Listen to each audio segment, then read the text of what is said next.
दोस्तों, रामायण की कथा में अनेक रहस्यमयी प्रसंग है।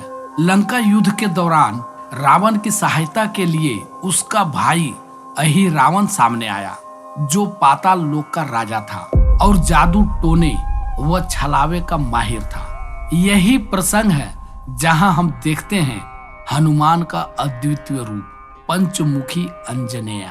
आइए सुनते हैं यह अद्भुत कथा।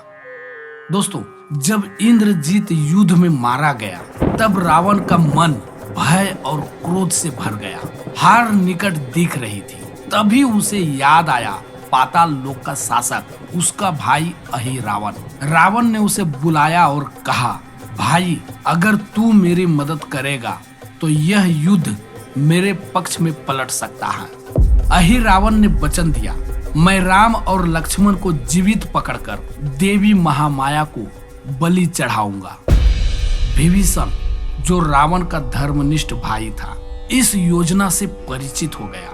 उसने तुरंत राम और लक्ष्मण को बताया और हनुमान को चेताया, सावधान रहना, अहिरावण रूप बदलने का उस्ताद है। वह किसी भी वेश में आ सकता है। हनुमान ने प्रण किया कि वह राम लक्ष्मण की रक्षा करेंगे। अहिरावण ने कई रूप धरकर महल में प्रवेश करने की कोशिश की, साधु, सैनिक, सेवक, लेकिन हर बार हनुमान ने उसे पकड़ लिया। आखिरकार अहिरावण विभीषण का रूप धरकर आया। इस बार हनुमान भी धोखा खा गए और उसे भीतर जाने दिया। अहिरावण ने मौका पाकर राम और लक्ष्मण को नींद में ही बांधा और पाताल लोक ले गया। जब हनुमान को सत्य का पता चला तो वह क्रोध से दहाड़े और विभीषण से बोले, मैं प्रतिज्ञा करता हूँ, प्रभु राम और लक्ष्मण को वापस लाऊंगा और उस अहिरावण को मार गिराऊंगा। हनुमान तत्पर होकर पाताल लोक की ओर चल पड़े। पाताल लोक में प्रवेश करते ही हनुमान का सामना हुआ एक अद्भुत रक्षक से, आधा वानर आधा मछली। यह मकरध्वज था और एक रहस्य यह भी है कि वह मकरध्वज हनुमान का ही पुत्र था।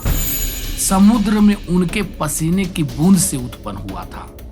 पिता पुत्र का संघर्ष हुआ और अंत में हनुमान ने उसे परास्त कर दिया, लेकिन उसे जीवित छोड़ दिया।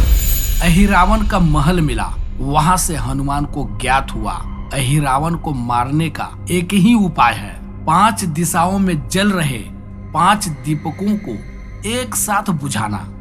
लेकिन यह असंभव था। पर तभी हनुमान ने अपना अद्भुत रूप धारण किया, पंचमुख अंजनेय। पूरब की ओर वानर मुख, दक्षिण की ओर वराह मुख, पश्चिम की ओर गरुड़ मुख, उत्तर की ओर नरसिंह मुख और ऊपर की ओर हयग्रीव मुख। इस दिव्य रूप में हनुमान ने एक साथ 5 दीपकों को बुझा दिया और तुरंत अहिरावण का संहार किया। अहिरावण की मृत्यु के साथ ही उसके माया जाल टूट गए। राम और लक्ष्मण मन मुक्त हुए। उन्होंने हनुमान को गले लगाया और कहा, हनुमान, तुम्हारे बिना यह विजय असंभव थी। हनुमान विनम्रता से बोले, प्रभु, यह सब आपकी कृपा है। तो दोस्तों, इस कथा से हमें यह शिक्षा मिलती है कि सच्चा भक्त हर संकट में अपने प्रभु की रक्षा के लिए किसी भी रूप में प्रकट हो सकता है।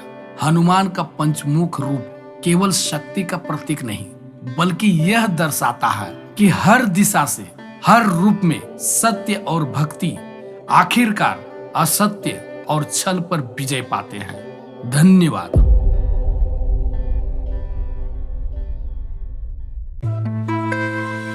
अगर ये कहानी आपको अच्छी लगी तो वीडियो को लाइक करें, इस चैनल को सब्सक्राइब करें और अपने मित्रों को भी ये वीडियो शेयर करें। धन्यवाद।